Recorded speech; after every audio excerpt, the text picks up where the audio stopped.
Halo semuanya, perkenalkan nama saya Ahmad Sekarwangi dari kelas 10 Teknologi Farmasi SMK Kesehatan Pelita.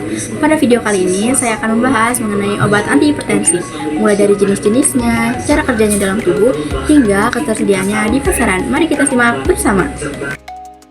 Apa sih obat antihipertensi itu? Obat antihipertensi merupakan kelompok obat yang digunakan untuk menurunkan tekanan darah tinggi. Beberapa jenis obat ini tersedia di pasaran, namun umumnya obat ini memerlukan resep dokter, terutama di Indonesia.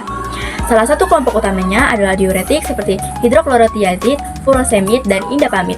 Obat ini membantu ginjal untuk mengurangi kelebihan air dan garam dari dalam tubuh melalui urin, sehingga dapat mengurangi tekanan darah dan volume darah. Kelompok berikutnya ada ACE inhibitor atau angiotensin converting enzyme inhibitor. Contohnya seperti captopril, enalapril, dan lisinopril.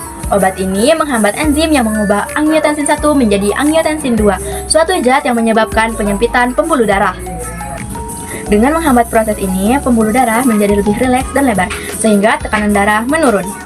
Jika pasien tidak tahan dengan ACE inhibitor, misal karena efek sampingnya seperti batuk kering, maka dokter akan meresepkan ARB atau angiotensin receptor blocker seperti losartan, valsartan, dan kandesartan. ARB bekerja dengan menghalangi kerja angiotensin 2 langsung di reseptornya, yang menyebabkan pelebaran pembuluh darah. Nah, jenis lainnya ada calcium channel blocker, contohnya amlodipin, nifedipin, dan verapamil. Obat ini menghambat masuknya kalsium ke dalam sel otot pembuluh darah dan jantung, sehingga membantu pembuluh darah lebih rileks dan tekanan darah menurun. Amlodipin merupakan salah satu obat yang sering diresepkan di fasilitas kesehatan dasar. Selain itu, terdapat juga beta blocker seperti atenolol, bisoprolol, dan metoprolol. Obat-obat ini bekerja dengan memperlambat detak jantung dan mengurangi kekuatan kontraksi jantung, sehingga tekanan darah ikut turun.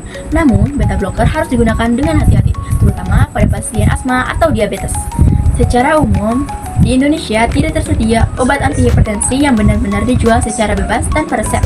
Namun, beberapa suplemen seperti kalsium, magnesium, koenzim Q10, dan minyak ikan omega 3 dipercaya dapat menurunkan tekanan darah ringan, meskipun tidak dapat menggantikan peran obat resep. Penting untuk diingat bahwa pemilihan obat antihipertensi harus dilakukan sesuai kondisi medis individu, termasuk faktor usia, kondisi jantung, ginjal, dan penyakit penyerta lainnya.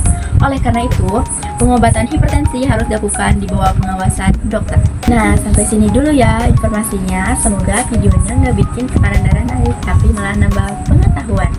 Dan ingat, kalau sakit berlanjut atau menimbulkan efek samping, segera hubungi dokter ya. Sampai berjumpa di video selanjutnya.